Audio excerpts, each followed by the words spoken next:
Sampean bae kok ya pinter men to. Gak usah ditepoki. Ora usah ditepoki. Kok apik aku ora tau sakit. Sakit Elisa mbok lem-lem mbok pangku. Pangku aku wis 2 minggu ra mbok kapak-kapake nang omah. Aku ra melu masane. Iki gara-gara gareng iki lho, gareng iki lho. Nek kene ketemu Elisa aku gak digawe. Apa kuwi? Apa kuwi? Aku janjan sing tukang obong. Aku pinter ndalang. Iya aku percaya, ora awakmu percaya. Apa kuwi? Aja meneh kok dalang ngremus bojo iki. Niki tegese lek gadah damel keberkahan. Amin. Niki wajan matur nuwun lho Bu Sri, sampun nimbali kula makaping-kaping niki. Lho iki titenono. Wong wedok ki angger jenenge Sri kuwi pinter memanage apapun rumah tangga maupun ekonomi. Buktine apa contone ndi? Niki Bu Sri, bojoku. Loh, bojomu sapa? Sri wan. Wah, bojoku ki angger ngene iki duit sing nata bojoku. Layak Bukesi wingi transfer ya rekeningi ya bojomu Bu Sri Rahayu SE. Kandhane kok Mas. Aku dadi iki kari nglakoni tok iki. Lah piye to? Lah ning ya ora apa-apa wong kabeh iki kanggo anak bojo. Ah iya. Dadi kanggo keluarga kaya panjenengane traing Mbah Harjo Semito. Harjo Semito kuwi lak ngrukun ngene iki aku seneng lho Mas. Dadi bola-bali wis tak jlentrehke. Kalau sebuah keluarga harus tahu arti keluarga. Apakah arti dari keluarga? Keluarga itu terdiri dari beberapa suku kata. Keluarga. Itu keadaan apapun baik suka maupun duka harus selalu bersama-sama. Lu ki lupakan egoisme masing-masing. Arahnya harus selalu berpikir positif. Terakhir gagasan harus sesuai dengan situasi dan kondisi yang ada. Nggih. Gandeng iki keluargane Eyang Harjo Semito mohon dipertanggungjawabkan sisan gawe Harjo Semito per suku kata maknanya bagaimana harus dijabarkan. Har kuwi harapan beliau keluargane bisa rukun. Jo nganti cerah bubrah. Sebisa mungkin sampai akhir hayat keluarga tetap bersatu. Nganggo mie barang toh? Harjo Semito kok mie barang piye? Milo anak putu ya miturut nganti saiki ya rukun. Terakhir to lho iki tata gelare manggone beda kutha ning tracere tetep kene Harjo Semito. Wah ya elok tenan. Aku seneng lho iki beliau nuwun sewu mergo sing tak tepung utawa sing aku ketemu Bu Sri. Beliau itu termasuk orang iki ana kata-kata yang baik. Beliau itu selalu berpikir ke atas untuk memohon. Berpikir ke bawah untuk selalu bersyukur. Berpikir sekelilingnya untuk saling berbagi. Dan beliau tidak pernah berpikir menjadi orang sempurna, tapi selalu berpikir untuk menjadi orang yang berguna. Wah iya elok. Ora neh ramokal wis marambah makaping-kaping jenengan ditimbali karo Bu Sri, wong nyatane pinter kaya ngono Pak Gareng. Aku tak hati-hati kok Mas. Aku ki tak hati-hati. Tak hati-hati mergo aku wis ngerti. Untuk bisa berjalan kita harus berlatih cukup 1 tahun.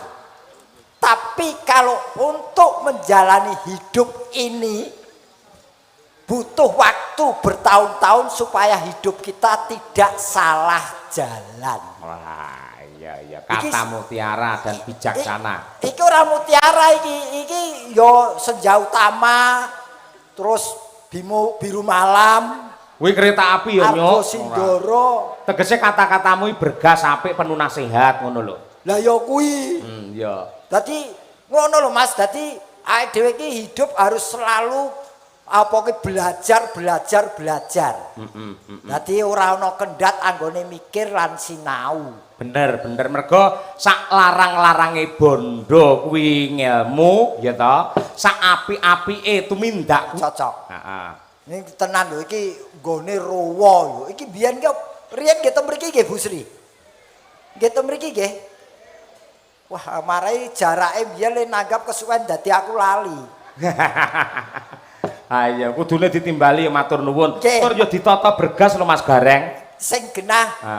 duit utawa rezeki sing tak tampa saka Bu Sri iki temonjo tumrap anak-anakku, Mas. Kok iso? Ya tak nggo bayar sekolah terus terang. Biyen pas kepepet wong kondisine Covid barang kok Mas kowe iki. Nalika Covid jenengan yo prihatin to kuwi. Kuwi lho tak critani. Aja sok wong dadi wong sombong. Wis, Sebabe? aku wis nglakoni dhewe. Kapitunan rugi tur bermasalah uripku. Dadi ceritane aku ki lak seorang nun sewu niki mboten jeneng pamer, kula mung crita sak entene mawon. Kula niku PNS. Lah, gandeng PNS jane kualik, kula niku jane seniman nyambi PNS. Mboten PNS nyambi seniman. Dadi seniman nyambi PNS. Gandeng aku garenge laris, terus aku ngajokke pensiun dini kurang 5 tahun. Ah wong tanggapanku laris we kok. Ben bengi tanggapan terus ya. Ngapain ngono to? Wis delala kok di ACC 2018 di ACC SK pensiunku teko. Mudhun lah kok 2019 ndara corona rawuh. Weh, bosok ra kowe. Dadi jagake tanggapan 2,5 tahun meringis ning omah. Wah, ternyata wong sombong iki entuke rugi karo rugi. Mula kae to dawuhe para pinter wong kibir iki bakal kejungkir ngono kae to Mas. Bener wis. Lah iya. Wis aku wis ya ini teguran Tuhan kepada saya. Ning saurunge Covid teko jenengan lak tanggapane wis laris, tegese tabungane wis pirang-pirang to kuwi. Loh. Kowe iki seniman kok dudu? Seniman. Kowe seniman, aku ya seniman. Padha. Kowe ngerti to pola hidupe seniman ki piye? Lah piye? Entuk saiki entek engko. Kuwi lek awakmu, lek aku ya ora, tetep disimpen ditabung. Ora ya mergo kowe entuk bojo galak kuwi. Ora galak ya tertib bojoku ki. Iso bedakne ora tertib karo galak. Iya ya, paling perbedaannya mung tipis. Nyuwun sewu Pakde Gareng. Nun. Mudhar kowe Nyuwun ayo. sewu Pakde Gareng. Nduk. Enten ngeten lho nggih paribasan ngeten. Bojo galak. Bojo galak itu belum tentu untuk menyengsarakan. Namun menjadi bojo galak itu adalah wujud penyelamatan suami. Bener kuwi. Lho, kuwi lho nyelametke kowe. Saiki mang takoni ibu-ibu sak niki sak mboyo lali. Nek mboten galak, bojone ya mesti aneh-aneh ra duwe wedi. Wah, ra duwe wedi bebas. Wah, saya konoan kuwi. Ngapunten Bu Sri, benjing lek wayahan melih bintang tamune ampun Gareng nggih. Iki ngopo Kowe malah ngobongi wong omah kudune lek ngedem-edem Bu Kesi yo. Malah dadi provokator kuwi lho. Lah timbangane kok ngamuke nyang aku. Loh, iki ngene lho. Kowe masih tak dus dina ping 1000. Yen pancen cintamu kuwi cinta sejati lan kowe kawahyon jodoh ora bakal pisah. Loh, aku ki ngomong ki nganggo teges. Apa kok aku ngarani kewahyon jodoh? Maknane Ora mung kewahyon bojo, mergo bojo karo jodoh beda. yen bojo Bojo itu bisa dipisahkan oleh berbagai masalah. Tapi kalau jodoh yang bisa memisahkan hanya maut. Oh iya, apik. Dadi beda ya jodoh karo bojo. Wah, kowe kari milih. Milih piye? Ya kowe pilih jodoh apa bojo? Ya jodoh. Nah, lah mau neng mburi jare bojo. Jodoh lek ngene jodoh. Mau kena kalau Mas bojoku ngono, ora jodohku kok. Lah aku ora ngerti sing kok jabarne iki jebule apik Mau jodoh. bojo ora jodoh. Piye kuwi? gandeng niki wau kan keweden kalih kula to Pak De. Dadine saniki malih jodoh. Ya mbiyen bojo, ning saiki jodoh. Mergo usia pernikahanku iku wis 15 tahun. Lah kuwi. Mula aku karo Mas Cahya Kuntadi pengen nulat lekase kekeluargaane keluarga besar Ibu Sri kelawan Bapak Andra. Anut istri ki luar biasa iki kan. Kuwi dirungokne iki. Ngono, pinter kuwi. Mau jare ngitunge ruwet. Kowe iki lambemu ngobong terus ta kowe iki? Aku anggere ana kanca rukun Sri. Pak De Gareng. Nun. Nyuwun sewu. Jenengan tresno kalih kula kalih Mas Cahya Kuntadi to. Piye? Nah, lek jenengan pancen pinter tenan, lek wau ingkang jenengan terjemahkan kan Ibu Sri. Saniki coba jenengan terjemahke asmane bojo kula Cahya Kuntadi.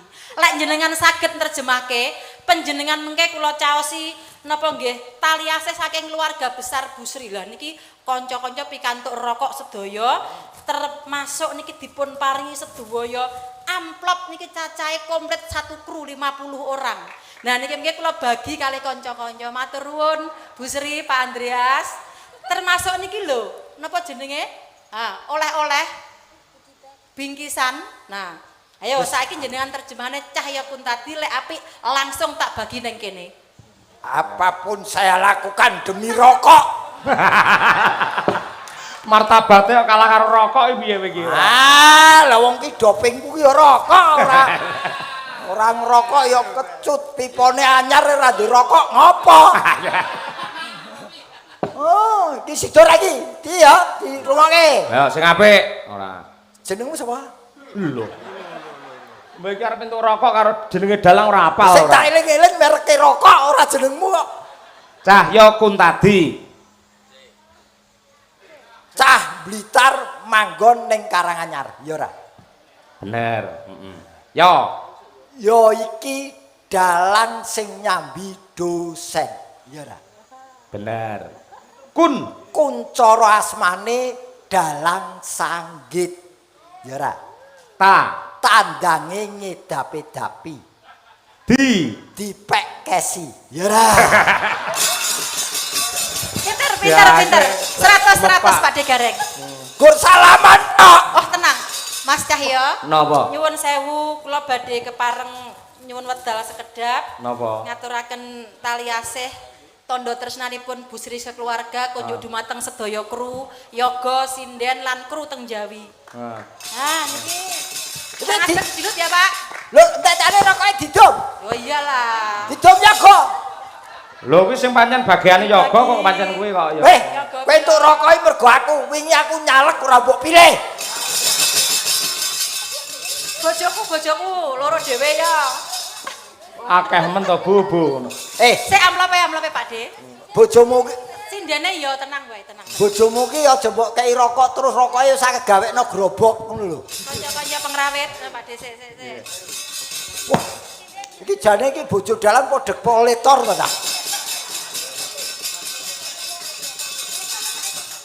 Mbok langsung di pasarane war madum stok sitok ora. Sesuk apa saiki? Sesuk ya. Ayo. Lah kowe kadung mudhun ya diserahke, mudhun war ngopo ngono lho. Wah. Bojo dalang yen ngitung aja meneh kok duit amplope didirat kok ta. Den rakelet. Mundur sik ngitung nang kono, koclok iki malah ora. Lho ki saking gembirane mergo entuk bonus. Nang mburi. Wah, wis. Iki pikantuk bonus saking Bu Sri sak keluarga. Niki bikin ngaturaken soalé Pak Dalang. Nggih. Wong kok kowe padune kowe meri kowe. Meri apa? Oh kowe iki wong lanang ki pancen cucuk lampahing keluarga. Ning yen bab keuangan tetep kudu wong wedok sing ngatur. Lho buktine ya ngono kok ya. Ora, padune kowe sing kepengin kowe sing ngedum kok. Wong kowe wis dikeki rokok lho, wis to. Kowe ki lak trimo nyedot to. Lah terus? Nah. Nyedot piye iki? Iki kowe. Lah terus? Iki aku. Loh. Sing sampurna mil ki dalange. Awakmu ki apa kan remil awakmu? Endi? Rokokmu. Rokokku ora sampurna mil ku yen tuku dhewe gandeng iki dikeki ya sak olone.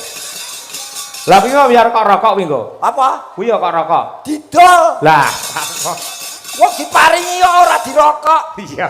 Wong Kurang to kowe. Kurang apa piye? Mboten monggo mriku. Nek tenan lho niki kabejan tumraping seniman nggih yen ditimbali piyai kados keluarga besaripun Pak Harjo Semito menika. Nggih. Kula seniman niku yen mulya ya ngungkuli raja. Nek pas rekoso ya sak ngisore kere iki tenan Mas. Nggih pun yen ngeten iki suguhane banyu mili ning angger wis rekoso karo nguyah nguyuh niki jenengan tak goleke kanca. Ayo. Janjane sing dipatah supaya ngasta ndalang ki ra mung aku tok. Ning sejatine iki duet karo Mbak Elisa. Lah, supaya Mbak Elisa matur dhewe karo keluarga besar Eyang Harjo Semito, mula panjenengane ben meneng luwih dhisik Mas Gareng. Nggih. Ku tak tang dang. Oke, monggo Mbak Lisa. Yuk.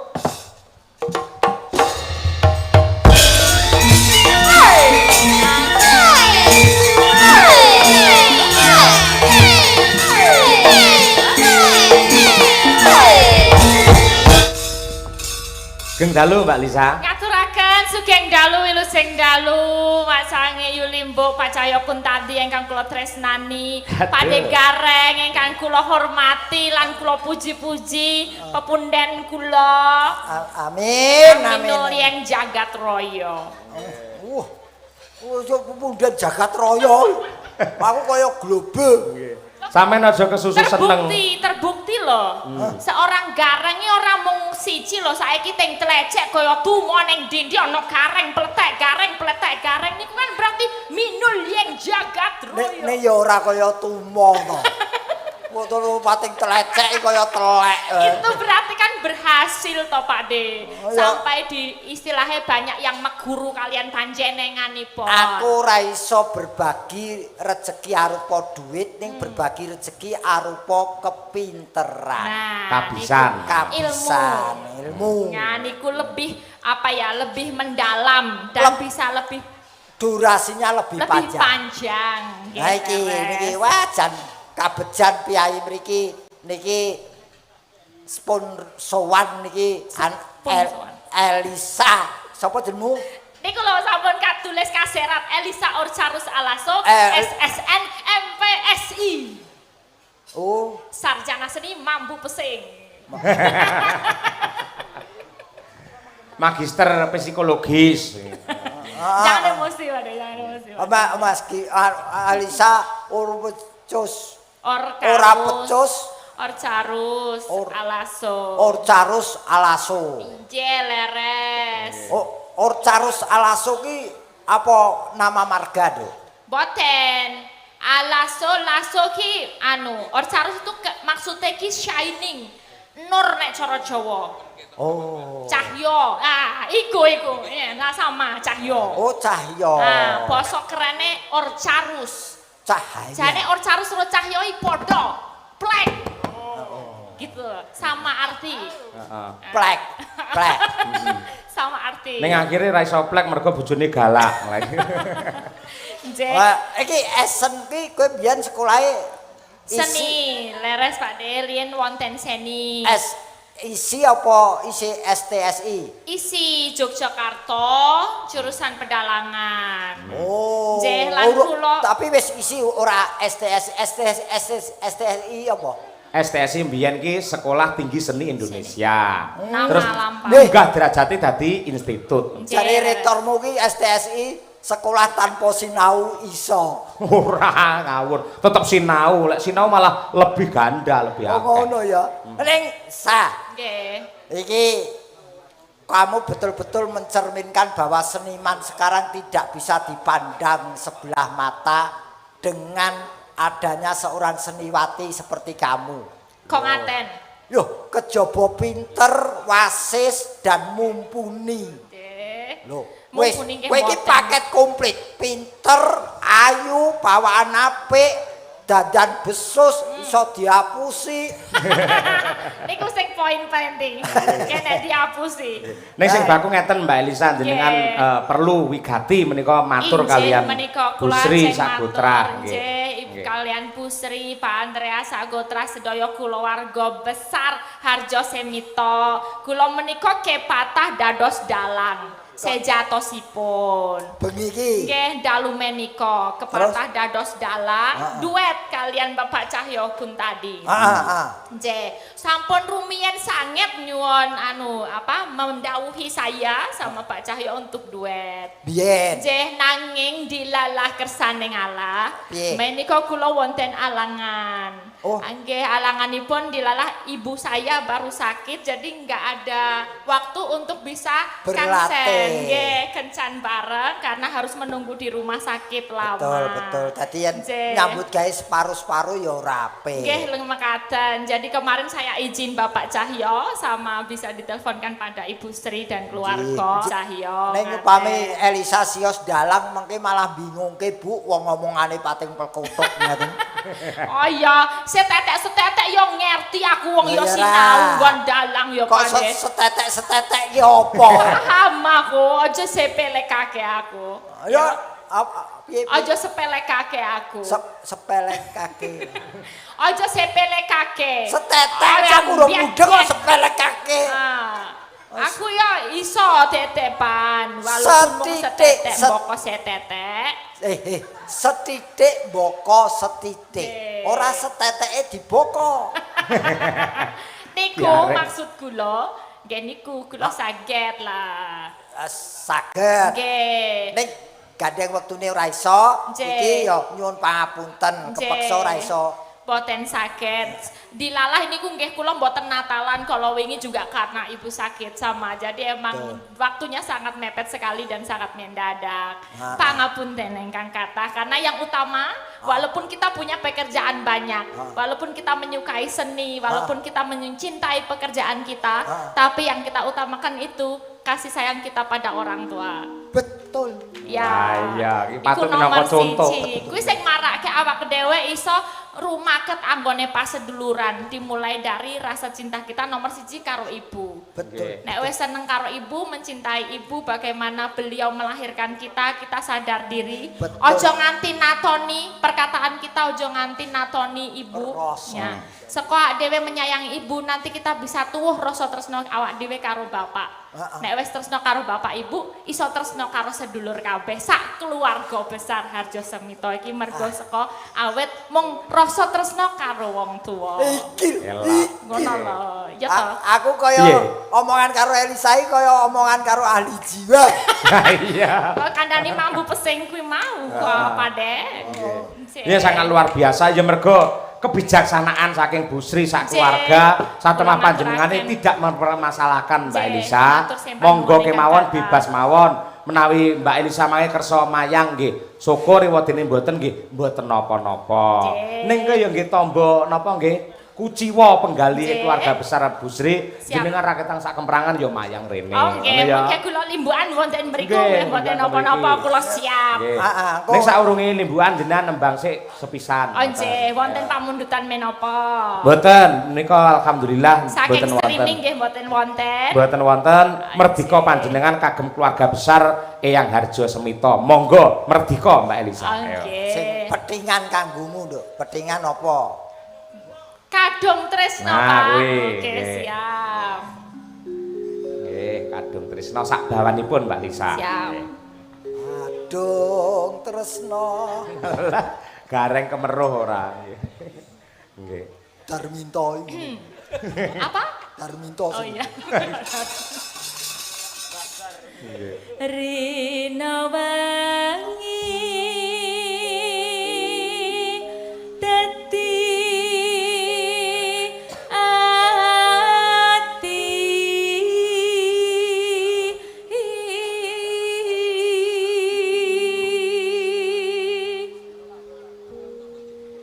tanpa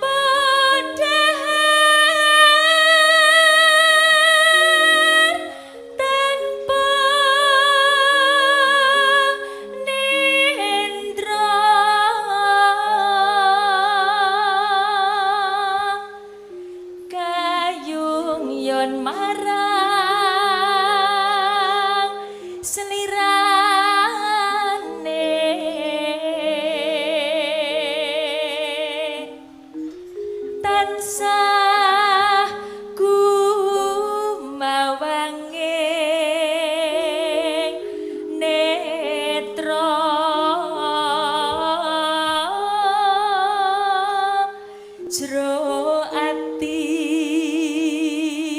kadung tresno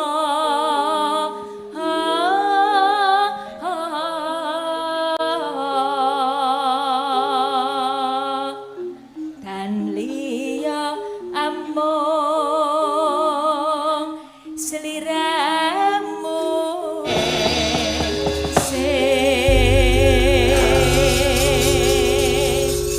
Wah, sampun menika Pakde ngaturaken kadung tresna pamundutanipun Pak Siden menika. Saking kula warga nggih. nggih. Agung tresna. Wah iki multi bisa. Talenta. Talenta Pakde. Wah, wis. Lah ben ketok serba bisane, saiki Mbak Elisa ben dalang rene. Lah kowe ngopo? Loh, aku nyimpingi nang burine. Golek dhek lali sing ngelekne sapa lek ora aku. Aku mbok iso ya lungguh ning burine. Lah iki intine lak ya supaya rena penggali Bu Sri sak keluarga ngono lho. Tur ya supaya piyai kene ya do pirsa sejatine pancen si Elisa ki iso dalang. Ah iya. Nggih, sak capet-capet. Ora mung apa? Sak capet-capet. Apa kuwi? Basa apa? Capet-capet. Capet-capet.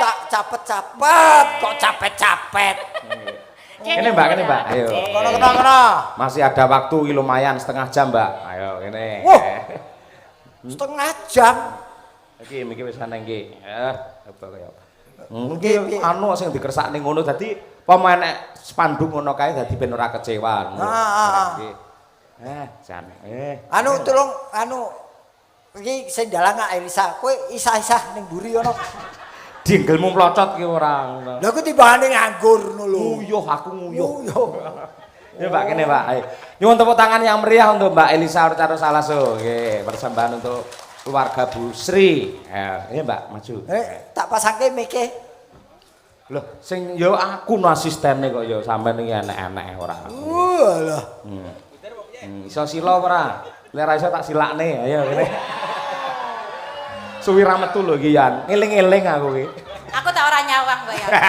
Aku tak mati Brono kowe tak. Buka sila arepe pipis monggo lho pipis sik. Ayo. Gak aku ora nyawang. Ngono aku. Nggih. Dadi Kesi kok ya sabar men ngono aku. Minta tolong ditali.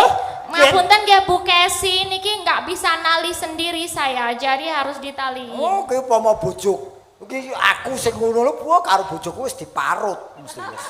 Kuwi lek bojomu, lek bojoku ki sabar darono kok piyayene. Oh, sabar apa bojoku nyawang ngono wis mekrok. Iki Bu, iki lho si Elisa iki lho bare tak sawang komburi ngono kok ya ngen gulumburi wah jan. Anu ojo kendo, ojo kekencengen ya. Sing pas wae ojo kendo, ojo kekendonen, ojo kekencengen. Kendo ora parain teratap wah jan sengele le apik. Ojo kenceng-kenceng ya. Ojo kekencengen, ojo kendo-kendo. Nggih. Ngene pas ya. Iki cempolone, iya. Cempolo. Semene cempolone. Oh ya, penak iki nek. Pak penak ya? Ya. Ya. Nyuwun sewu Pak Cahya. Dalem. Ana boto dirubung semut. Cakep. Sesuk esuk Pak Cahya awas tak sampluk parut. Tak dukung. Saya ini kurang kenceng ya. Rumangsa Semut rasane manis. Cakep. Nadyan kok sampluk parut mesti tak tangkis. Leleh. Ana boto digecek-gecek. Cakep. Besok Pak Cahya digecek-gecek. Nggih. Ya iki. Monggo, yo. Ya gandeng awak dhewe dadi limbuk cange. Iya, Mak. Iki kok kurang kenceng ya. Pak, aku nek kurang kenceng Anu ora dipaku. Sik sebentar sayang sebentar. Ya, Ini sik. harus dikencengin dikit. Wah, iki Jadi pancen biar- Elisa golek perkara. Ya. Yang kabeh ki sing penak kan. Kalau nggak enak tuh bilang gitu. Wah, iki Kesi wis. Anu wae nganggo anu apa jenenge? Napa? Miki. Kesi wis. AA. Kesi wis brebes kabeh lho iki. Elisa. Oh, beda cagake beda. Do Elisa Cahayu. Nggih, Bu. Elingo karo Bu Kesi. Awakmu teko kene dadi bintang tamu sing Nggih. ngejak Bu Kesi lho. Iki Bu Kesi leres Wis sendika dawuh. wis pas, Mbak Elisa, pas. Pon pandan iki pas niki. ayo. Nah, Elisa. nek kenceng gini enak. Elisa ora iman-iman kowe Cahya ki wis expired lho. Pade, iki ning kene aku dalang ya. Purba Wasesa manut aku.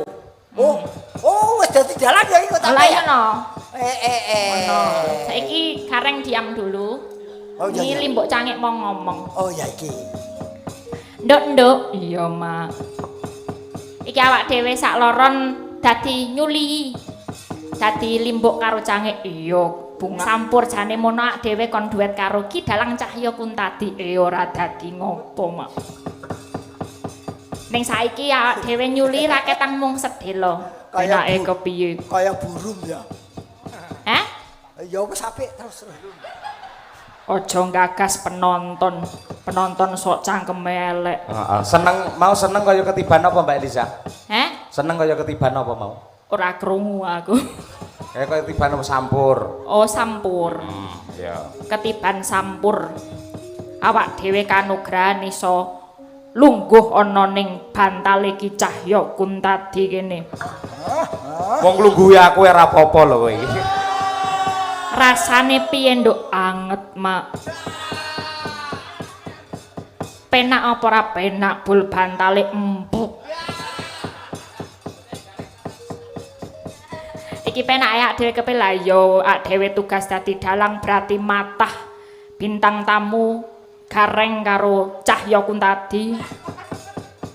Kingko iso rebutan karo Tatin. Ya dhewe ngongkon Tatin ben maju, soalnya ket mau ngombe ya Mak. Iya. Ayo Tin maju Tin iki wayahe maju diwehi lagu apa ta apa? Apa ya lagune manut karo kanca-kanca madang Ora ana lagu kok judule manut. Oh iya, berarti nyaran apa no? Oh iya. Oh aku ngerti. Apa? Lagune nek Madangkara biasane anu panas-panas sikile mlentung. Apa kuwi? Kae lho Medion kae lho. Oh. Apa kae? Panas-panas mlaku. Ah, panas-panas. Sing plentunge awakmu tak plentungi ora. Panas-panas mlaku, Mak. Ya nyun panas-panas mlaku kanca-kanca. Mbak Tatin, siap-siap maju ke depan.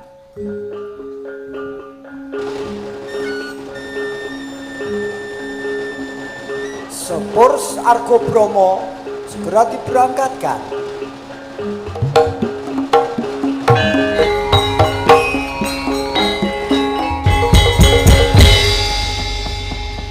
Selamat malam Sugeng Dalu, Mbak Tatinku sayang. Sugeng Dalu, Mbak Elisa Orcarus Alasu. Mak Cangik ngono Mbak Limbo, wae. Mbak Limbo, Mbak Cangik. Gimana kabarnya Wilujeng? Alhamdulillah sehat. Sehat. Waras toh? Ya waras, masa ya ora waras. Oh iya. Rene mau numpak apa? numpak Numpak kendaraan. apa? Kendaraan. Mangkat jam piro? Mangkat jam 7. Oh, nah. Ngono kuwi. Apa? Nah. Pak De iki ngertos mboten kula wau ngomong napa kalian Mbak Tatin? Kowe ditakoni budalmu karo sapa? Lho. Oh niki mau. Budalmu rene karo sapa? Oh, aku karo bojoku. Bojomu nah. Bojomu nah. Bojoku Lho toh, beda Pak De, cobi Pak De nek jenengan sik tanyain. Bojomu isih enak. Kuwi lho, ngono kok ya ora krungu to? Lah, kula kurungane ming bojomu. Lah iya, kuwi bojomu ki sik tegese sik berjalan normal ngono lho. Maksudnya niku ta? Heeh. Ya jek normal Mbak Dalang. Oh ya syukur. Jare mobilmu nah. Jare mobilmu nah. Apa Pak De? Jare mobilmu Mobilmu wis lunas. Oh. Oh saiki bahasa Pak De yo ngerti ta? Dadi mobilmu ki tau kecemplung banyu, knalpotnya kena banyu. Ya lunas. Oh ya Alhamdulillah menika. Syukur. Berarti kowe mau karo bojomu numpak mobil nah. Berarti kowe mau karo bojomu numpak mobil njuk nah. Aku ora Pak De bojoku. terjemahke Pak De. Napa Pak De? Kowe ning jero mobil karo bojomu ki ngono. Ngono piye? numpak ngono lho. Ya iya numpak wong sing nyopir bojoku lho. Lah iya, kowe karo bojomu numpak mobil. Lah kok ngono-ngono tangane maksudnya piye? Lho apa ngegas ya ora ngene. Lho nek nyopir kan ngene. Lho niki Ngegas, ngapa iki ngene-ngene. membake sikile ngegas. Lah iki karo bojomu ki ngono. Ngono lho. Heeh. Lah Pak De mau ngono-ngono apa ora? Ora aku padha lanange ya. Sak rombongan lanang kabeh. Maksudnya Pak De jek iso ngono-ngono apa ora? Ngono lho. Oh, ya yen aku ora ngono mergo sing ngono sopir. Oh, berarti Pak De wis ra iso. Ya kari delok mungsuhe sapa. Mungsuhe anyar ya tak ngonoke. Pak De sing ngarahke kaya kopilot maksudnya. Kae sing marane bingung kae lho. Lah ya ngene Aku ki mau ngetes lho Pak De. Apa lara mata Mau kok mbok ngetes. Ngetes Maksudnya tuh kepekaan ngono lho. Ning kene ki kan keluarga, kabeh ki keluarga. Nek pancen keluarga sedulur ki ora sah dadak krungu komplit ki ngerti dong peka ngono lho. Aku ora melu-melu iki. Lah, Iki perange pia karo geplak ya iki. Kok piye karo geblak? Weton Yogya kabeh iki. Lah ya Mbak Elisa, kita kan Inggih. sama-sama dari Jogja ya. Iya. Kenapa bahasamu menjadi lelelelelelep? Loh, iki ngetes. Jare mono kowe mbiyen wis tau bodek. Kan tak tes meneh apa ya bodek tenan apa omong kurang peka ngono lho. Lah Pak Dewe langsung kedengeran langsung paham ngono. Kowe Kok Mbak Tatin ora apa ngerti. kok bodek ki apa? Bodek itu nggak bisa denger Orang- itu loh temennya. Oh sing obat kae obat flu kae Bu. Kayak bodrek. Bodrek itu. Lah iki Bodek. Dek nek muni budek ki ra iso. Artine bodek. Bodek. ngono lho. oh Nggak bisa denger. Oh, Rada bo- sudorungon. Oh bodek. Bodek. Bodek. Budek. Heeh. Nek kita budek, nek Heeh. dia bodek. Oh ngono, ya wis dimaklumi sing penting ae dhewe ngerti tegese. Aku tetep ora ngerti tegese. Lah aku Nek ki- jan lho panjenengan kok iso ngerti ayo. Wi bahasa ngendi jan? Aku ya mau ngarang wae kok. Tak kira ki ya ketemu. Ya ngono kuwi lho jenenge seniman iki wis sing penting peka ngerti karepe ngono ya Pak De. Oh ngono. Ngono wong bola bali wis barengan iku kudune sempak antarane aku kowe mudeng. Kok nganggo Waduh. Kok sih lho Pak De, iki mau muni piye? Aku karo kula Aku jenengan Elisa Rotatin. Elisa, kudu Sempak. kok kudu sempak Pak De. Sik kudu ngono kuwi Pak De karo Ki Cahya nek awak dhewe du kuwi. Lah apa? Pampers. Ora lho maksudnya Pikiranmu apa? Sempak itu apa? Sempak itu Sempak terdiri itu- dari dua suku kata, semangat dan kompak. Nah, antarane Pak De Gareng, Rocky Cahyo cetha sempak. Lah Elisa Rotatin kuwi yo kudu sempak ngono lho. Oh, Dadi tak- kita semua harus semangat dan semangat kompak. Kok tak kira Nah. katok cilik ya lho. Eh? Tak kira katok cilik. Oto. Mbak Tatin iso apa ngucapake apa kanggo keluarga Pak Andreas Busri, Oke. keluarga Eyang Harjo Semito. Sik sadurunge ngucap ki anake sapa mbok kon mulih kuwi. Iki Wong iki nonton ta. wayang kok sedan kotak. Iki engko arep tak sangoni 100 kok engko ngewangi aku. Ayo mbok kon melu rene wae kuwi mbangane nang kono. Ah, itu sekali tempo dadi bintang tamu lho. Oh, engko bar iki. Aja cerewet semene iki engko sing bayari aku kabeh ngawut ya ora. Alah kowe Lara. bengi iki kowe karo aku kuwi melu kesi. Melu Bu Kesi, betul. Oh, padha andane. Ayo, Ayo Mbak matur. Tatin. Nggih. Kagem keluarga Busri kalian Pak Andreas mugi tansah pinaringan sehat nggih, lancar rezekine, mugi tansah apa jenenge? Apa lha opo? Kok aku dadi ngeblengkos sih. Mugi tansah pinaringan lancar rezekine, Rezeki. terus tansah Rukun. guyub rukun, bahagia mulya mboten enten apa Alangan sawiji setunggal napa. menapa ngenten nggih. Nggih. Aku nek kon ngomong karo kaya Elisa ora iso blek. Tur ya kowe iki ndongake wong ki ya percuma kowe ndongakno awakmu dhewe sik. Oh ya Mbah. Karena- Mbah. Babeh. Lah sama Aku meso aku lho Pak De, saya rada meso Aku lho. kepethuk tati tuwa men mbah. lah ketok iki biyen ki kulite ki urung jengkerut-jengkerut ngene kok saiki wis Marmune nek wis nglunthong ngono to. Biyen ki jek alus ngono lho jaman almarhum Pak Seno. Weton kraton. Dadi ora jarik tok sing tak wiru, kulit ya tak wiru. Oh ngono. Dadi ben komplit dadi sak awake kabeh wironan. Aku kepethuk tatin dadi tambah umur aku. Lah jenengan sakniki yuswa pinten jal? Ora usah takon kok ndak mbok nyang. Kok dinyang tak menehi pira? Ora ya, ora, tidak ada rahasia buat saya. Saya tahun depan 60. 60? Wis tuwek ya. Mulane kok nimbah kok ora gelem. Lah aku urung duwe putu kok. Apa nek mbah iku kudu duwe putu? Meh duwe putu lho. Meh. Nek ciri khase wong diundang mbah yen wis duwe putu, so yen putuku lahir undangan mbah. Oh, 60 tahun kok urung duwe putu ya. Loh, aku tertib kok. Tertib ta? Oh, berarti iki belum mbah. Ya walaupun lanjut usia, orang itu pengennya dianggap punya jiwa muda. Oh ngono.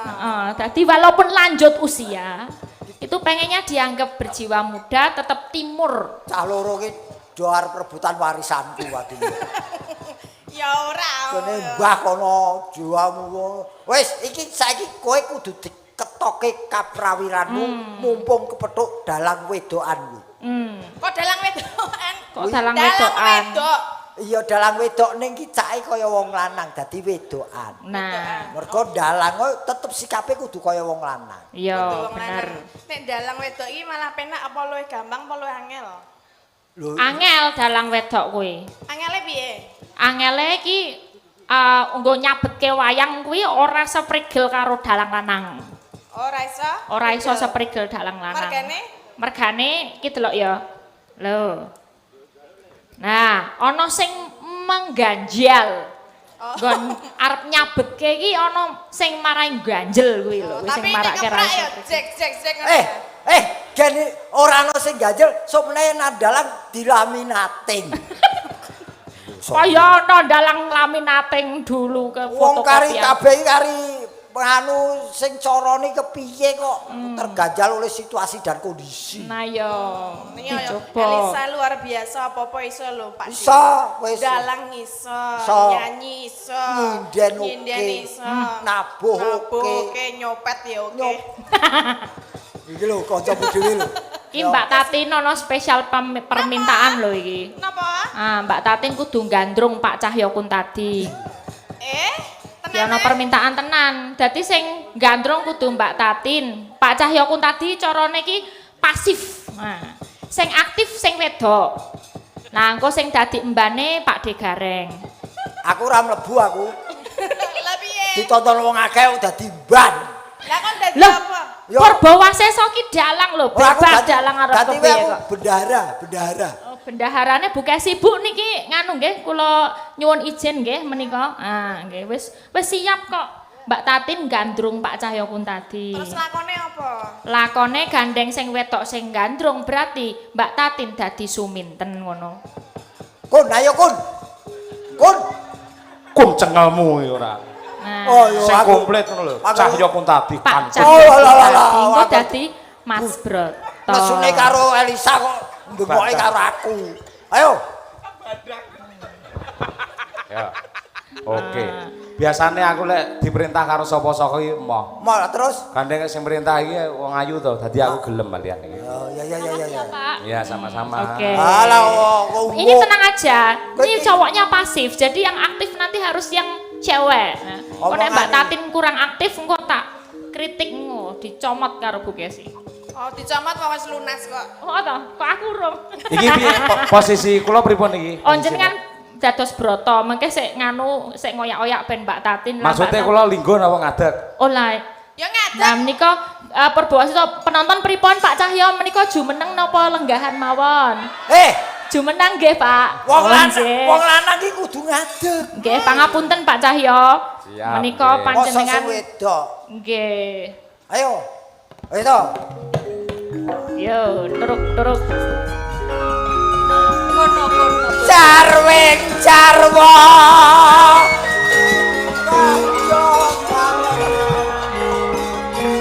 Pak De Gareng nyiarin dulu ya, Pak De. Ya. Nun para rawuh. gandeng pemainipun ketoprak namung kalih monggo kula aturi kondur mawon. Aja no. Nyiarke sing apik ngono lho. Nggih, dalu menika giaran ketoprak Cahya Kumala kanthi sesirah apa? Kanthi ira-iraan. Kairan. Nggih niku lakon apa? Suminten gandrung. Suminten gandrung. Suminten itu. Gandrung. Tok tok tok tok tok tok tok tok tok tok.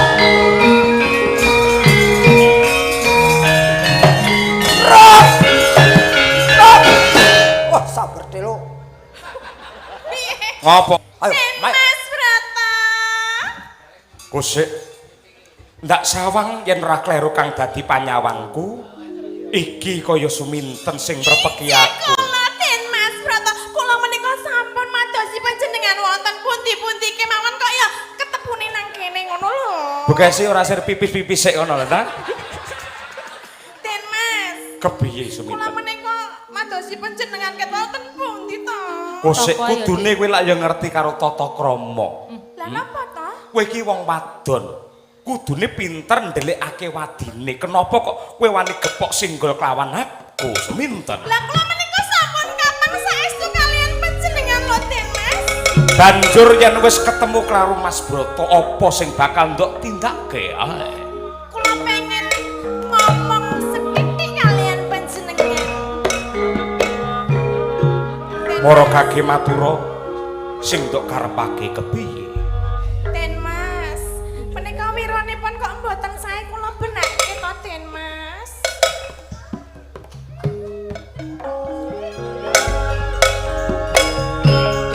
Seta. Iki ket momok totak totok iki ning ndi to Sing asale? entong sapa to, sing entong? Asale ana totak totok. Kowe iki ra pinter sik Mbak. Sampeyan dadi Mas Broto dulu, tak ajari carane ngentong sing apik. Ma, aku Wis to. aku kadung anget ning kene kok. Wis to, ndah. Ben Oh, ngerti ya. carane ngentong. Sampeyan lak pemain wayang wong, Oh, ya. rungkulino ketoprak, ben ngerti kentongane Ya ketoprak. aku seneng lho, kae wis mulai abang lho, kesi wis mulai abang lho. Terus lho ya. Oh, ora bar iki terus biru kok Dek engko. Masamu. Ayo, ayo. Lah kowe ganggu lek kowe ketoprak. Ora wis tak tonton, tak tonton. Tonton iki, tonton tenan iki. Serius. Totok. Kowe ngerti ora bedane maling karo ketoprak? Apa? Kesuwen ya kuwi ya. Den Mas, Piye sing minten? panjenengan menika mboten mangertos glagatipun kula. Glagat sing kepiye sing ndok karepake? Nek jenenge wong tresna menika rak nggih kados ngenten iki napa kados panjenengan mboten kraos atinipun panjenengan menika napa mboten kraos to Den Mas? Sing kok demek kene sing obah kok liyane. Den Mas. Kusik ngene. Suminten. Apa kira-kira kowe ora kulak pawardo adol pangrungu lamun to Den Mas Broto wis duwe pacangan? Saya tidak peduli. Gegantilan kemayune ora.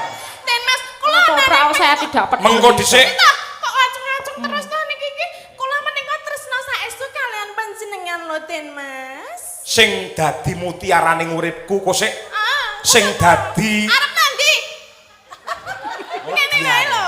Jar. Oh, jare kowe jane suminten apa copet bengak-bengok ora. Oset to. Lah kula menika mbok panjenengan ora mesakake apa piye nek Mung cempluk warsiah sing pinter ndongkel katresnan jati ingkang tumanem oning tumtuming jejantungku. Mula sing gedhe pangapuramu katresnanmu kepeksa ndak tampik.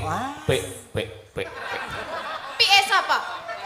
Ndak tolak tegese. Sapa mau jenenge? Sapa mau jenenge? Cempluk. Cempluk warsiah. Cempluk warsi ya? Konen rene. Iki kowe ora ngerti sing jenenge cempluk warsiah? Durung. Kae, cempluk warsiah ya iki. Lah, mburine iki ingon-ingone. Aduh, kowe biyangku biyang. Rene ta biyang. Turun.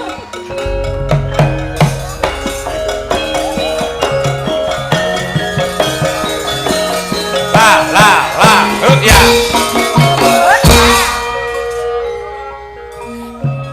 Biyang, Apa? biyang ngene iki lho yang aku ki tresna karo Den Mas Broto ning kok Den Mas Broto kaya sia-sia karo aku mbok aku njaluk tolong iki kok di apa ki jenenge dipernahke atine apa dipernahke ben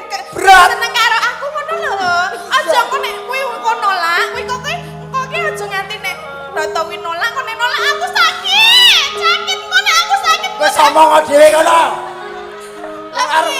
Wong berat. Kok berat? Berat to? Oh, berat. Kowe sapa? Deston temun. Kok ana pawongan cat katon cat ora ki sapa? Nih, iki ketoprak rambut demit.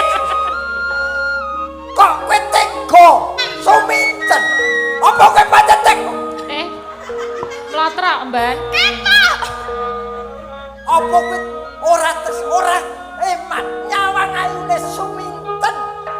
Katresnan kuwi kanugrahan saka Gusti kang nyipta jagat sing menungsa ora bisa nampik sarta milih. Pilih aku ya mung cempluk warsiah, parandene suminten babar pisan ora ngrenggo jroning batinku. Oh ngono to? Pancen. Ngono. Yo. Ya wis. Ora tanggung jawab. Lah wong bener. Jenenge tresna kuwi jalaran saka kulino lho. Tresna kuwi jalaran saka kulino. Bener. Nen kula nika jenengan dipun tolak. Jenengan bakal kualat. Kok kualat? Biyong rene to.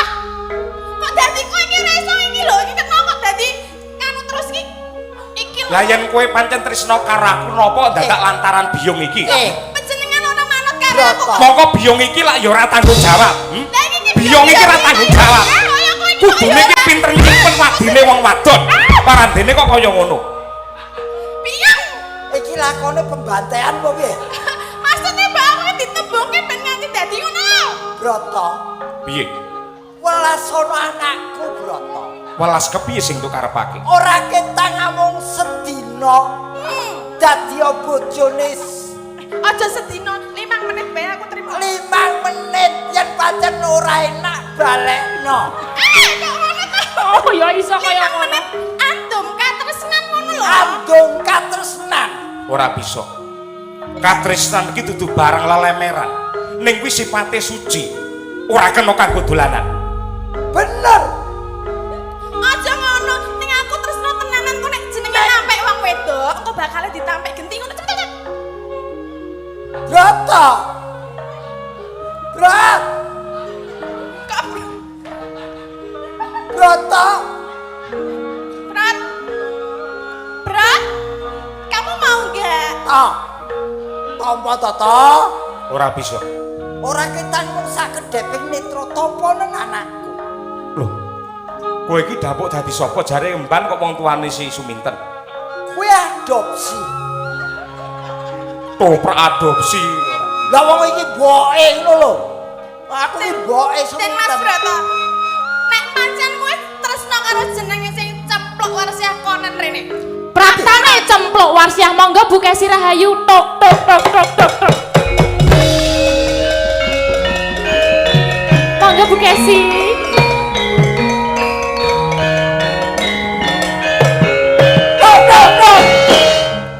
Kok malah aku sing dadi cempluk. Ora iso. Iki ora. Ayo Bu. Oh, oh yang karo iki aku. Bu Kesi dados cempluk nggih niki penonton nggih. Aku metu saka anggota ketoprak aku. Tidak bisa. Ini gara-gara rumah tanggaku hancur karena kamu. Memangnya yang bisa dalang cuman kamu. Oh, Sana, kamu jadi cempluk. tepuk tangan untuk Bu Kesi. Wah, tidak estu niki Bu Kesi akan menjadi dalang. Siap. Tintingane 6. Wayange dibubarke tenanan iki. Oh. Masane sing iso dalang wong kowe iki. Kuwi len jejeg. Kuwi len jejeg keprak buanter mau ning omah bagane jejeg indasku kok. Gandane kang sekar kedua. Tepuk tangan para lega. Lawan kembang-kembang menur. Bagi iki dalane akeh men.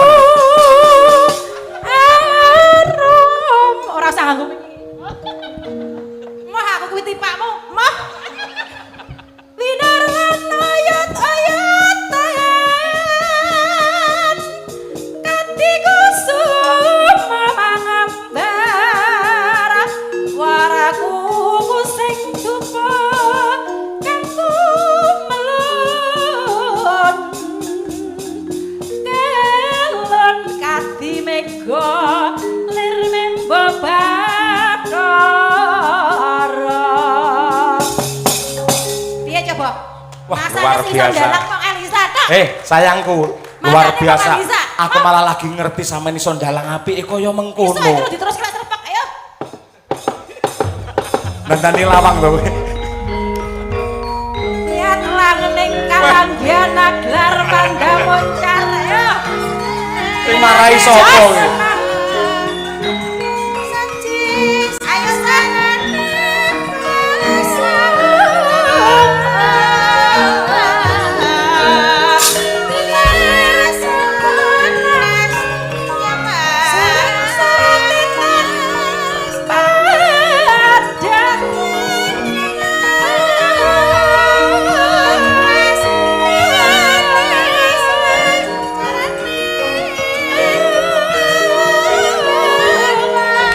Sampean bae kok ya pinter men to. Gak usah ditepoki. Ora usah ditepoki. Kok apik aku ora tau. Sakit. Sakit Elisa mbok lem-lem mbok pangku. Pangku aku wis 2 minggu ra mbok kapak-kapake ning omah. Aku ra melu masane. Iki gara-gara gareng iki lho, gareng iki lho. Nek kene ketemu Elisa aku gak digawe. Apa kuwi? Apa kuwi? Aku jan-jan pinter sing ndalang. tukang Aku ngobong. pinter ndalang. Iya aku percaya, aku perkara awakmu percaya. Apa kuwi? Aja meneh kok dalang ngremus bojoe iso. Ya wis tak ngapura. Ning aku sayang sik. Wah, Dicium. yen pancen kowe ora gelem, ngene tak wakili. Aja. Dicium nek Tinimbang Elisa. timbang diwakili gareng tak cium ya ora apa-apa. Ayo, sapa? Sapa sinjen sing nesu sapa? Kene. Kok jo arep ngono sih, Dek? Sudah. Ini cuman fragmen saja. Nyuwun sewu Bu Sri, Pak Andreas namung geguyonan. Ning aku asline ya iso ndalang, aja mung Arisa tok sing mbok konok-konokke. Ya lek anu iso ndalang gawe grup dhewe kono apa piye kono. Sudah, aku duduk lagi. Ayo, Sa.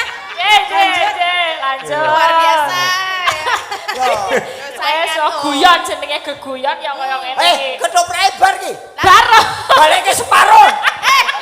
Aku bayare penuh e.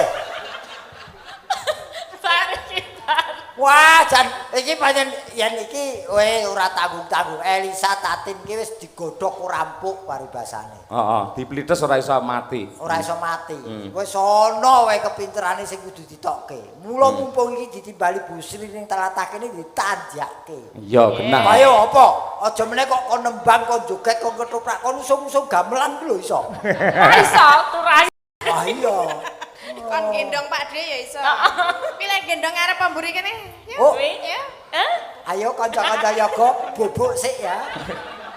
Kuwi Mbak Tatin kok nembang ngono lho. Nembang Oke, niki ngaturaken lagu Banyuwangen menika pamundhutan. Oh, nggih. Apa lagune napa niku? Gerajakan. Oke, gerajakan. Monggo dipun aturaken lajeng kemawon. Ya derek mawon. Monggo dipun aturaken gerajakan Banyuwangi. Yo, jet. Piye? Lah. Lagi disesuaikan, Mas. Sewekan Wong piye? kiprah nu kudu energik. Kiprah nu kan lemes nggih mboten deleng kiprah. Jeneng kok ya tetep ngangge gejik barang tetepan. Lho lah wong pancen iki bawaan kok. Oh, gawan. Ya. Siliwanti lelena ginawa mati. Waduh, iya. Wah, nggih. Lowong, Mas. Nggih. Nggih elek-elek ning nggih iso nadyan ora apik. Nggih. Ning tetep semu tegese teknis-teknis utawi teknis dasar ing magepokan kalian joget jenengan cetha lamun to menguasai. Mboten namung sae, ning enten semune lah. Golek semu ngoten niku sing angel Mas Gareng. Nggih niku yen mboten deles utawa sinau wiwit cilik nggih mboten bakal ketemu. Nggih. Sing genah kudu seneng sik. Oh, pertama seneng dhisik. Nggih. Nggih. Mergo riyen lajeng seneng kali profesi liya mboten iso utawa mboten mampu. Heeh. Pancen telacer seniman mula nggih kula udi nggen seni. Mergo ya tedak turun gareng ngoten ta. Nggih, dadi niki salah sijine kula membanggakan orang tua itu yaitu dengan cara saya napa ngunduh ngelmune wong tuwa. Mbacotake darmane wong tuwa. Nggih kaya jenengan wau anake mayang lu betapa bonggone. Bangga lho. Seneng kok bangga-bangga. Lagi seneng dalang anak iso dalang niku wah kanugrahan sing sejati niku ngoten niku. Nggih, jenengan gareng putrane ya gareng. Anak kula cewek kabeh kok. Iki jane apa to iki? Malah ganggu wong nyambut gawe wis sumuk disorot lampu. Jadi nggih alhamdulillah kula niku diparingi anak turun cewek-cewek sedaya. Yen kula ken gareng nggih nggih mboten napa-napa ning mboten biasa. Ning ya joget janjane nggih saged nggih. Saged anak kula nggih wiwit cilik pun kula didik joget iso, nyanyi nggih apik, musik nggih nyandak. Nah, nggih. Ning nggih gandeng cewek kula arahke teng Liyonggon, Mas. Oh iya, nggih. Ning ibarate kaya taruna ngungkuli bapa nika lho Mas. Ya mergo jerih payah panjenengan nyatanipun ingkang putra-putri kekalih sedaya menika dados dokter. Lho, menika. Nggih, alhamdulillah, Mas. Nggih. Niki kalih Gusti niku diparingi rejeki anak kula loro, delalah mantu kula nu loro karo nggih dokter kabeh. Wah. Kula ajeng buka poliklinik. Apa? Poliklinik. Poliklinik Pak Gareng. Niku yen biayane pun kecekel wong biayane lagi golek kok ya poliklinik. Iya. Nggih. Ning pun kula dasari anak kula, Nduk, kowe esuk yen dadi dokter aja komersialmu sing mbok gedhekke ning sosialmu sing mbok gedhekke. Apik kekudangane. Nggih, ngono. Saniki pun tangga teparu lara mara. Tanpa diperintah niku pun angger ngerti konten sampai membelikan obat pun dia mau. Wah, luar biasa. Dadi otomatis ngeten lho Mas Gareng. Napa? Putra putri kekalih sedaya dokter, mantu loro ya dokter kabeh. Tegese kesehatan panjenengan berarti terjamin tenan niku. Oh, dereng karuan. Lah mantune loro dokter, anak loro dokter. Sehat lan boten niku jane gumantung teng ati lan pikiran. Nah, iki. Sehat kula mboten perkara anak kula dokter, mantu kula dokter. Ning sehat kula nggih iso nyambut gawe utawa iso jejogetan kaya bengi niki. Niki ati kula seneng. Mergo sehat itu yang pasti harus didukung oleh hati dan pikiran yang happy, Mas. Oh, iya. Pun pokoke kula niku gareng yen tesih diijini kali sing gawe urip mbok nganti kukut nyawa kula tetep gareng. Waton ana sing ngersakake. Nah, niku lho, sing penting niku enten sing nanggap. Lah nggih. Kuncine lak teng mriku, gareng apik kaya apa, nyindeno bergas kaya apa, ndalang sanggite apike kaya apa, yen mboten enten sing nanggap niku tegese muspra tanpa guna. Nadyan riyen profesi gareng itu dipandang sebelah mata. Ning kula lho nggih, mergo riyen ibarate dienggo mangan we kurang. Ning kula percaya sekecil apa pekerjaanmu walaupun orang lain menganggap sepele kalau kamu tekuni akan menghidupi, paling tidak akan memberi pelajaran hidup bagi Anda. Wah, iya nggih. Niki pun kula germli wae nggih. Nggih niku. Pripun? Segala sesuatu harus dibarengi dengan usaha dan doa. Usaha supaya ngrembaka apik dadine, doa niku supaya berkah barokah rezeki sing ditampa. Nggih. Bener, mila sok-sok aja sok ngrembug duit bae, duit niku yang dijabarkan janjane nggih sae.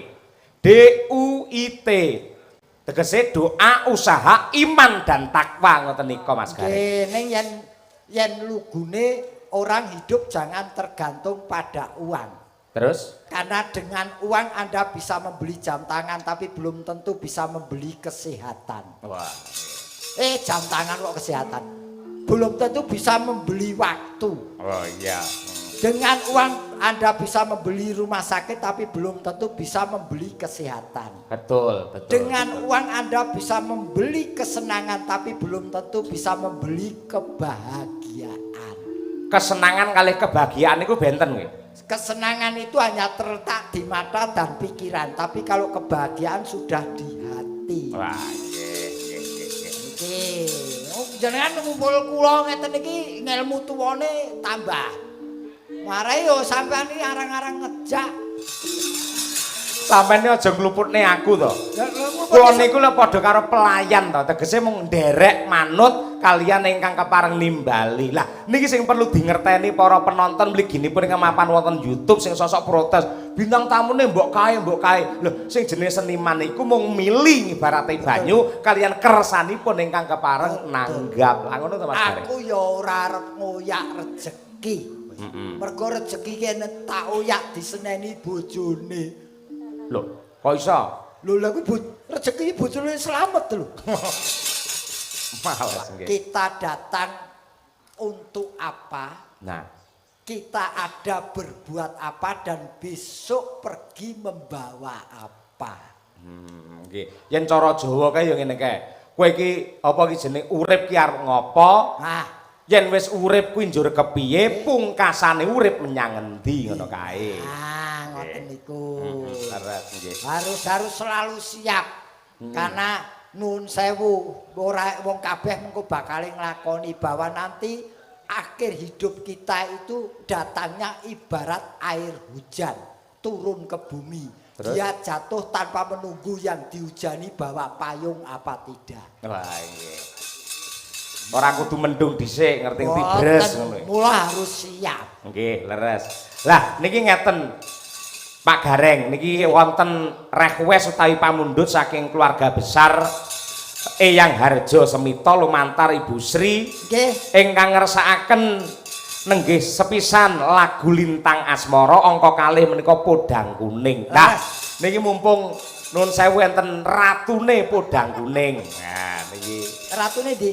niki putu jenengan si Umi Hafifah niki. Iki ratu po ampil. Ratu. Oh, tak kira parkan. Niki Ya ratu iki Podang ratu Kuning. ya. Memang biyen yang ya jane wis ana ning sing ngederke populerke ya bocah iki. Nah, iki. Ya, mi. Umi Hafifah. Wah, jan. Kancane karo Pak De Gareng rono mumpung petuk. Bocah kok sewengi selfie terus. Kene nduk sayang. Kene. Ah, menik dasare ya isih legan. Kowe ora ndang golek momongan to, Duk? Dereng kula tesih dagangan, Kong. Dagangan. Lah yen dagangan ya dikeki tarif, bandrol. Ya ampun. Lah kok dagangan tembungmu kok Lah dagangan. pripun? Ya isih legan ngono wae. Isih legan. Nah, ya jenengmu sapa? Umi Umi Hafifah, Kong. Komneh. Lah pripun? Ya wis ora apa-apa. Wong ki ujube ngajeni ya. Nggih. Ken ditepungke piyayi kene kowe iki Jawa Tengah apa Jawa Timur? Penere kuthane apa? Kula saking Jawa Timur, saking Kitha Ponorogo. Kutha Ponorogo. Ya, engko Jawa Timur. kok ngarani kok wedi napa to kowe iki? Mboten. Ponorogo. Ponorogo. Saiki apa kuwi manggonmu saiki ning ndi? Posisimu saiki ning ndi? Ten Kentingan. Kentingan kuwi ngendi? Solo. Solo. Dalam rangka Kuliah. pertanyaan terakhir wis duwe pacar apa durung? Dereng. Umurmu piro? Umur kula tesih 20 tahun. 20 tahun ki wis pancine ngedu. Tek kaya pitik ngedu kowe iki lho. Ngedu katresnan. Mboten. Loh, jalani hidup ini sesuai dengan umurmu. Wancine pacaran ya pacaran. Nggih, siap. Pacaran lho. Nggih. Lho, pancen umume iki pancen bocah iki lak pacaran to Pak De Gareng. Ning nuwun sewu, teng agama niku malah apike tanpa pacaran langsung menikah. Ewadene cinta akan dibangun pelan-pelan dalam rumah tangga. Ya kuwi tergantung figur seseorang. Lah kok iso? Ana sing iso dibangun pelan-pelan. Ning ana sing modele borongan. Wah iya. Heeh. Ning sosok bocah saiki iki ya nun sewu yen imane ora kuat, pacarane iki nun sewu melebihi batas-batas. Nah, ya sing penting ngati-ati ya, Nduk. Nggih, Kong. Wong kowe iki sik legan aja nganti dipangan codot-codot sing berkeliaran. Nggih. Lah sandingmu kuwi codote ayo. Aku kampret. Kampret. Oh, iya. nembang suaramu pamerno piyai kene. Nggih. Bawa ya, Nduk. Nggih, Kong. Nah, ya sekono tuh. Kok tuh? Aku ngundang aku kong, aku ngundang kowe ya tuh putu. Oh, putu. Nggih. Ya Nduk Asmarandana podang kuning diaturake keluarga besar Bu Sri. Ayo. Natian wujud temong beksi. Dian ngatasé ilat kerep go melat-melet lho nyuara kok apik. Angger Melat-melet piye to? Angger selfie iki lho. Iya. Sese aku terus sese HP-ne iku lak didilati bocah. Padha ae. Winom wis saya. Lumrah iki lumrah ngene winom yen selfie. Lho ngene. Kok ngecek kuwi. Iya. Jebul blet guyu. Wah, enak ora.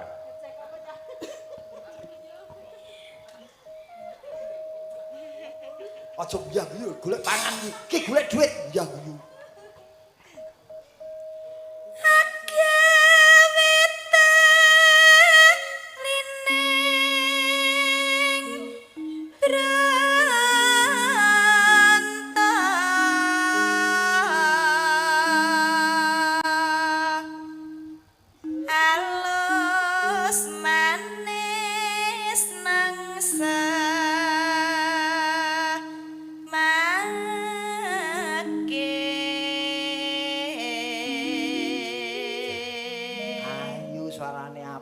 Diapusi cah lanang.